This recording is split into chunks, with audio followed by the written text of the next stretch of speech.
ہوئی تو ان میں سے کچھ لوگوں کو انہوں نے گرفتار کیا۔ یہ ایک ایسا واقعہ ہے کہ عید کا دن ہے، عید کی نماز پڑھی جا رہی ہے اور سویڈن حکومت نے باقاعدہ طور پر اجازت دے کے دو بخت لوگوں کو اس بات کا تحفظ دیا کہ وہ مسلمانوں کے جذبات سے کھیلیں، وہ مسلمانوں کی کتاب مقدس کتاب کو ان کے سامنے پھاڑیں اور ان کی بے حرمتی کریں۔ یہ عید کے دن کے اوپر ان کی طرف سے ایک ایسا پیغام ہے جو دراصل پوری دنیا کے اندر ایک آگ لگانے کا پیغام ہے۔ ایک اسلامو فوبیا جو اس وقت پورے ویسٹ کے اندر ایک منظم سازش کے تحت پھیلایا جا رہا ہے، اس کی حوصلہ افزائی کے لیے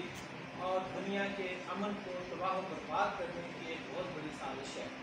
ہم یہ سمجھتے ہیں اور بجا سمجھتے ہیں کہ یہ دراصل اسلام اور مسلمانوں کے خلاف سازش ہے، یہ دراصل دنیا کے اندر امن کے خلاف سازش ہے، دنیا میں دراصل ایک عالمگیر محبت کے خلاف سازش ہے، اور اس کی جتنی بھی مذمت کی جائے، جتنے بھی الفاظ مذمت میں بولے جائیں اتنے ہی کم ہیں۔ اس تہذیب کے دور کے اندر کوئی بھی مہذب ملک اس کی اور کوئی بھی مہذب قوم اس کی حمایت نہیں کر سکتی، لیکن اس کے باوجود آپ جانتے ہیں کہ جہاں بہت سے مسلم ممالک کے اندر اس واقعے کے خلاف لوگ سڑکوں پر آئے، بہت سے مسلم ممالک کی حکومتوں نے سخت ایکشن بھی لیے، جن میں خاص کر مراکش اور اردن کو واقعی مفتی تحسین کے ساتھ ان کی تحسین بھی ہم کرتے ہیں کہ انہوں نے اپنے سفیر سویڈن سے واپس بلائے ہیں۔ اسی طریقے سے بہت سے اور مسلم ممالک کے اندر عراق ہے، ایران ہے، یو اے ای ہے، سعودی عربیہ ہے، انہوں نے ان کو سفیروں کا اپنے یہاں طلب کر کے اپنا احتجاج ریکارڈ کروایا ہے۔ وہاں پہ OIC نے بھی اپنی ایگزیکٹو کمیٹی کا اجلاس بلایا ہے، اور اسی طریقے سے اور بہت سے غیر مسلم ممالک نے بھی اس واقعے کی بڑی شدید مذمت کی ہے۔ پاکستان کے اندر ہم یہ سمجھتے ہیں کہ پاکستانی گورنمنٹ کو جس انداز کا احتجاج یہاں کرنا چاہیے تھا، سفیر کو طلب کرنا چاہیے تھا، اپنے سفیر کو واپس بلانا چاہیے تھا، وہ اتنا سخت موقف یہاں پہ اپنایا نہیں گیا۔ اگرچہ الفاظ کے اندر اس بات کا انہوں نے بیان دیا ہے، صدر پاکستان کی طرف سے کیا ہے، وزیر اعظم پاکستان سے کیا ہے، لیکن ہم مطالبہ کرتے ہیں اس ایسے موقع کے اوپر کہ یہ اتنا بہت بڑا واقعہ ہوا ہے، اور یہ واقعہ پہلی دفعہ نہیں ہوا، آپ یہ جانتے ہیں ویسٹ کے اندر اور یورپ کے اندر یہ اب ایک فیشن بن چکا ہے، جو بھی اٹھتے ہیں، جو ایتھسٹ ہیں، یعنی جو دہریے ہیں اور جو اسلام مخالف عناصر ہیں، وہ کبھی رسول اکرم صلی اللہ علیہ وسلم کی بےحرمتی، کبھی اس طریقے سے قرآن ہماری مقدس کتاب کی بےحرمتی، کبھی مسلمان وہاں جنہوں نے نکاح دیا ہوتا ہے ہماری بیٹیاں اور ہماری بہنیں، کبھی ان کی بےحرمتی، یہ انہوں نے ایک معمول بنا لیا ہوا ہے۔ اور اس دفعہ ساری حدود کس طرح سے کراس ہوئی کہ پہلے ان کو ایک عدالت سے اس کی اجازت دی، اور پھر اس کے کہنے کے اوپر پوری اسٹاک ہوم کی پولیس نے دونوں لوگوں کی تحفظ دیا اور ان کی موجودگی میں یہ کریہ فعل جو ہے انہوں نے انجام دیا۔ ہم پاکستانی حکومت سے اس کا مطالبہ کرتے ہیں کہ سویڈن کے سفیر کو وہ بلائیں اور اپنا شدید احتجاج ریکارڈ کرائیں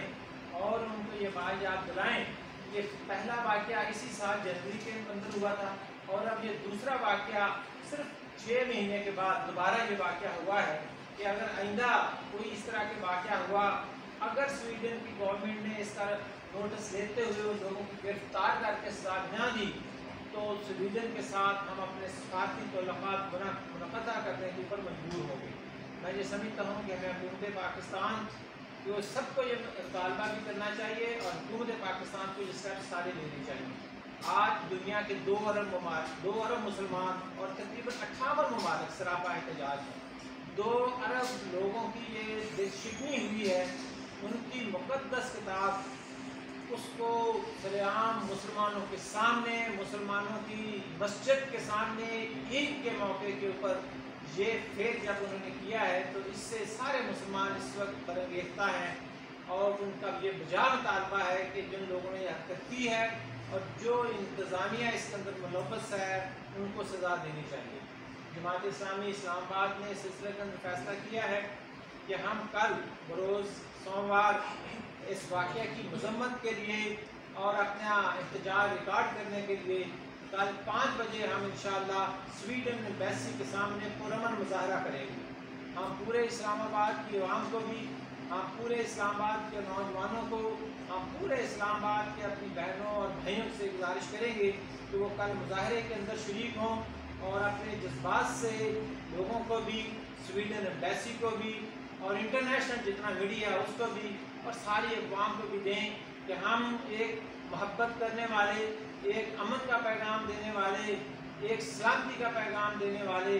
اور دوسروں کا خیال رکھنے والے لوگ ہیں۔ لیکن یہ قرآن شریف یہ ایک ایسی ڈیڈ لائن ہے جس کو جس طرح سے کراس کیا گیا ہے کہ کسی صورت ہمیں قابل قبول نہیں ہے۔ ہم اپنی زندگیاں داؤ پہ لگا سکتے ہیں، ہم اپنا ہر چیز داؤ پہ لگا سکتے ہیں، لیکن اس طرح کی بے حرمتی ہم کسی صورت برداشت نہیں کر سکتے۔ تو انشاءاللہ کل ہم 5 بجے سویڈن ایمبیسی کے سامنے ایک پرامن مظاہرہ کریں گے۔ میری آپ سب سے گزارش ہے آپ شامل بھی ہوں، آپ کیونکہ میڈیا کے ساتھ آپ کا تعلق ہے، آپ اس پیغام کو اس وقت عام بھی کریں، اس پیغام کو ہر فرد تک پہنچانے کی کوشش کریں اور کل کے سارے پروگرام کے اندر شامل بھی ہوں اور اس کی آن لائن کوریج بھی کریں۔ میں آخر میں ایک دفعہ پھر آپ کا شکر گزار ہوں، آپ بہت کم وقت کے نوٹس پر تشریف لائے، جس سے ہماری بھی حوصلہ افزائی ہوتی ہے اور انشاءاللہ یہ ایک امن کے پیغام کو عام کرنے کے لیے اور محبت کے پیغام کو عام کرنے والی جو یہ کتاب ہے، اس کتاب کی جو بے حرمتی ہوئی ہے اس کے خلاف آپ کی آواز بھی ہماری آواز کے ساتھ ملے گی اور انشاءاللہ ہمیں کامیابی ہوگی۔ بہت بہت شکریہ۔